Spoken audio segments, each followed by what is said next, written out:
Samia, Samia, Samia, Samia. CCM oye!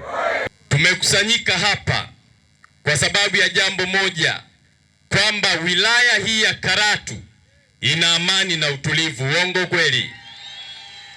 Kama kungekuwa hakuna amani na utulivu, tusingemuona mwananchi yoyote hapa.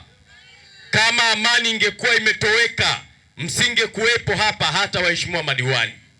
Kila mmoja angekuwa anahangaika kuokoa uhai wake. Lakini kwa kuwa tuna amani, tuna utulivu ndani ya wilaya hii, ndio maana leo tumekusanyika kwa wingi, kwa maelfu kabisa, kuja kwenye mkutano huu. CCM oye! Sasa nini nataka kusema? Jambo la kwanza, mwananchi wa Karatu, linda amani ya wilaya yenu kwa nguvu zenu zote. Msije mkakubali amani hii ikaharibiwa kwa namna yoyote ile. Amani inapopotea, hamtaona watalii ndani ya mji huu. Amani ikipotea, hamtafanya biashara katika mji huu. Amani ikitoweka, hakuna mkulima atalima shamba ndani ya mji huu. Karatu hii ikichafuka, bodaboda, bajaji watapaki na kukimbia, hawataweza kufanya hiyo biashara. Hata maduka hamtayaona yakifunguliwa. Miradi ya maendeleo inayoletewa fedha nyingi haitajengwa endapo amani itatoweka. Na wakuilinda hiyo amani sio mtu mwingine, ni nani? Wakulinda amani ya Karatu ni nani? Ni ninyi wananchi wa Karatu. Ninachowaomba wananchi wa Karatu, lindeni ardhi yenu ambayo Mungu amewapa. Msije mkakubali wageni wakaja kuwaharibia wilaya yenu. Hapa ndipo nyumbani kwenu. Mkifa mtazikwa hapa. Mkicheza na hapa, pakiharibika, mtakuwa watumwa ndani ya mji wenu huu. Lindeni amani ya wilaya ya Karatu. CCM oye! Kwa hiyo wito wa amani ni wa kila mmoja.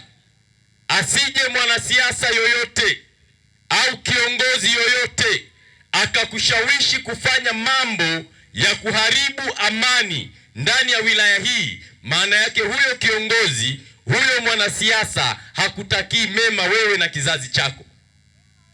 Na wanaoshawishi fujo mara nyingi wala hawaishi hapa Karatu, ni wapita njia. Wanakaa huko Dar es Salaam, wanakaa Arusha, wanakusanyana, wanafika hapa, wanahubiri uchonganishi. Mambo yakiharibika hamtawaona. Wanasema majuto ni nani?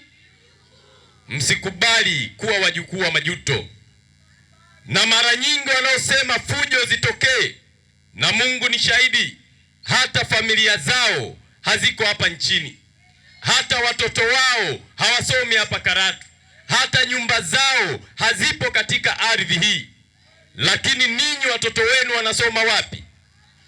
Miji yenu iko wapi? Biashara zenu ziko wapi? Mifugo na mali zenu ziko wapi? Kwa hiyo wanataka kuharibu nyumbani kwenu, mpoteze vitu vya kwenu. Wakataeni wanasiasa wachonganishi. Kataeni watu wanaochochea chuki. Watu wa Karatu, muunganishwe na umoja wenu, upendo wenu na mshikamano wenu, ili Karatu hii izidi kupiga hatua kubwa ya maendeleo. CCM oye! CCM hoye! Kwa hiyo hatuna mbadala wa amani.